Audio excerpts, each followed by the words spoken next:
I mean, if you watch 60 Minutes last night. So 60 Minutes last night, Antony Blinken told 60 Minutes that the U.S. will bring catastrophic consequences if President Putin instructs his military to use nuclear weapons.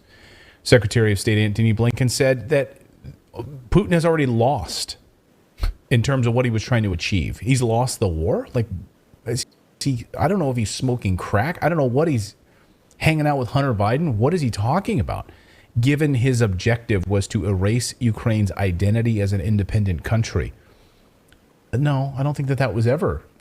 I don't think that was the mission at all. But yet we will use catastrophic means necessary to attack Russia. A U.S. aircraft carrier arrived in South Korea on Friday for the first time in 4 years. It will join South Korean ships in a military show of force, which officials say aims to send North Korea a message. USS Ronald Reagan and ships from its accompanying strike force docked at a naval base in the southern port city of Busan. U.S. Strike Group Commander Rear Admiral Michael Donnelly said the U.S. is standing firmly by South Korea. So we leave the diplomats. Our interactions with ROK Navy are tactically purposeful in developing interoperability to ensure credible combat power. And opportunity for us to practice our tactics and operations and to demonstrate that we stand together. Its arrival is the biggest development yet, under a new push to have more US nuclear-capable strategic assets up and running in the area to deter the North.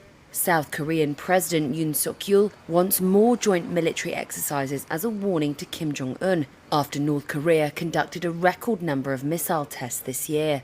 Analysts believe Pyongyang appears to be getting ready to resume nuclear testing for the first time since 2017, after previous talks failed to persuade North Korea to end its nuclear program. In the past, North Korea has denounced previous joint drills as for war and proof of hostility from Washington and Seoul. Welcome back. I mentioned it before. It is Friday night. Time to kick back and plan how you're going to relax this weekend. Unless, of course, you have been following all this crazy news out of Russia and how Vladimir Putin is now raising the specter of nuclear warfare.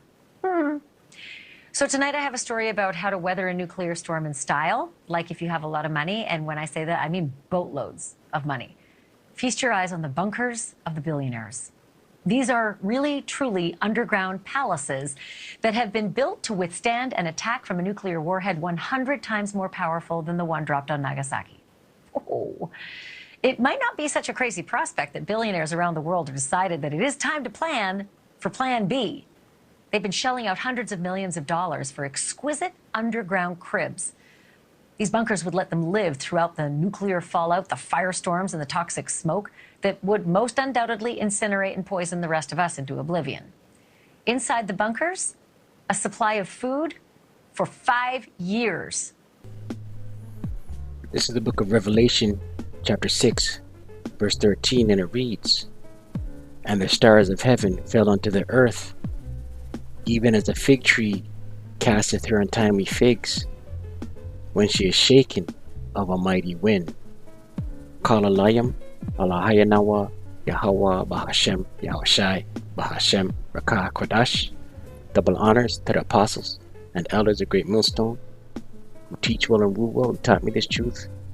Peace and salutation to the Akim, the fellow laborers, the hopeful elect, pushing this truth at risk of their own lives throughout the four corners of the earth.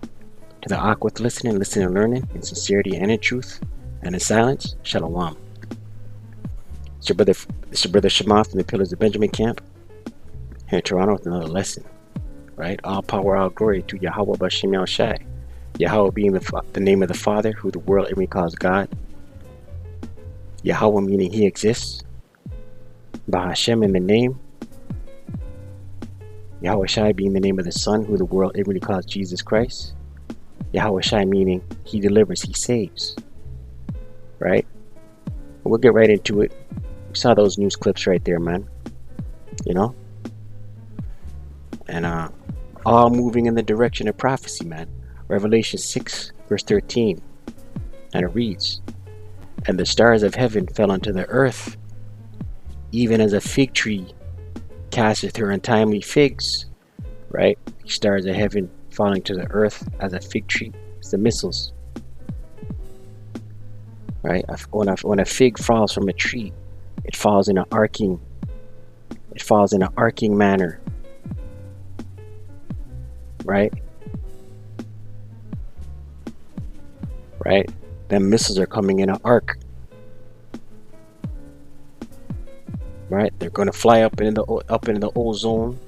They're going to arc and then come down, right? Descend, right? When she is shaken of a mighty wind, and the heaven departed as a scroll when it is rolled together, right? That's the nuclear mushroom cloud, man. And every mountain and island were moved out of their places, right? Because these missiles that are going to hit are going to shake the whole earth, man. Scriptures say, earth shall move to and fro like a drunkard. Let's get that.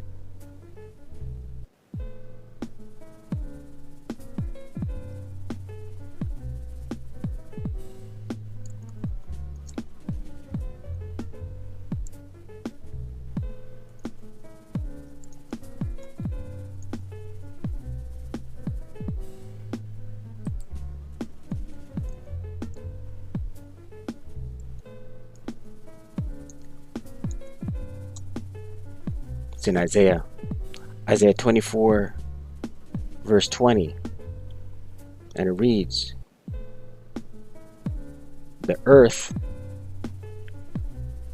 shall reel to and fro like a drunkard, and shall be removed like a cottage, and the transgression thereof shall be heavy upon it, and it shall fall and not rise again. Right? Because these missiles that are going to strike Babylon the Great, America the Great, everything's going to shake, man.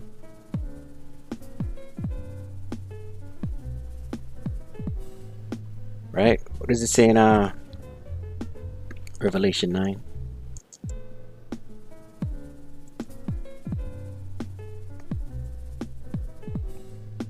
Revelation 9.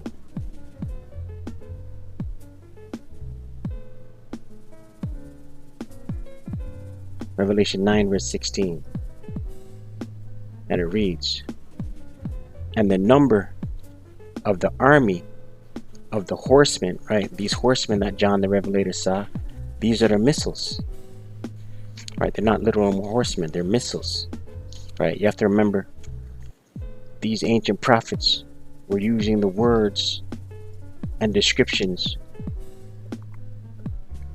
that fit their reality at the time, right? There was no word for missile, right? Or they'd say flying horsemen, missiles, right? There was no such thing as a missile in the ancient world. So they used descriptive words to the best of their ability to describe what it was they were seeing, right? And the number of the army of the horsemen were 200,000, right? That's 200 million. And I heard the number of them, right? So the way a missile is designed, you have the silo of the missile, the body of the missile, and then you have the warhead, the head of the missile. Within that warhead, within that head of that missile, you can fit multiple warheads, right? This is why America the Great, Babylon the Great is going to shake. Back in Revelation 6 verse 15. And the kings of the earth, right? The rulers, the governments, the politicians, these ultra rich, these banking families that are buying the bunkers, right? And the great men and the rich men and the chief captains and the mighty men and every bondman and every free man hid themselves in the dens and in the rocks of the mountains, right? That's those bunkers, right? So you're gonna have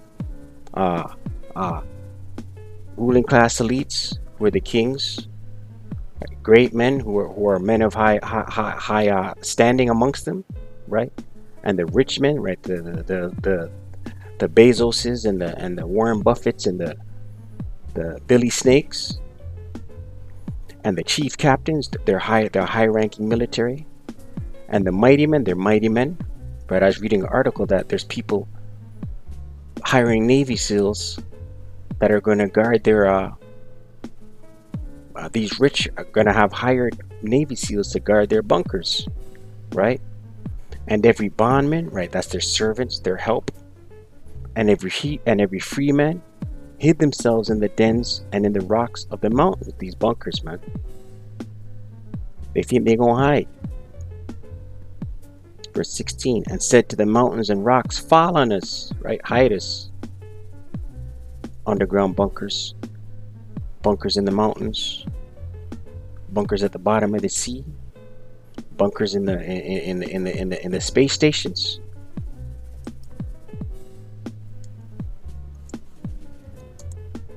Amos 9, verse 1, and it reads, though they dig into hell, right, the ground, hell, though they dig into the ground, then shall mine hand take them, right, because hell is the grave, and hell is a condition, right? Though they climb up to heaven, those space stations, thence will I bring them down, right? So no matter where these elites go, and they think they're going to be hiding, the Most High is going to snatch them up, right? Revelation 6 verse 16, and said to the mountains and rocks, fall on us, and hide us from the face of him that sitteth on the throne, and from the wrath of the Lamb, right? Because they're trying to hide from Yahweh Shai, man. These elites, these ruling class elites know that Yahweh Shai and the hosts of heaven are coming back to tear shit up. They know. The elites know. Look, this is written. It's written. The destruction is written. The time of trouble like no other, it's written. The famines and the pestilence and the deaths that is coming, it's written. The sea hip, the grain of rice, it's written. These elites trying to hide in bunkers, it's written. The elect being beamed up into the chariots till the indignation overpass, it's written. The new bodies, the celestial bodies, is written. Revelation 6 verse 17. For the great day of his wrath is come. Whose wrath? Yahweh B'Shem Yahushai. And who shall be able to stand? Right, nothing not go left. Yahweh B'Shem Yahushai is coming to judge and make war in righteousness. Stay prayed up, pray without ceasing. Shalom to the hopeful elect.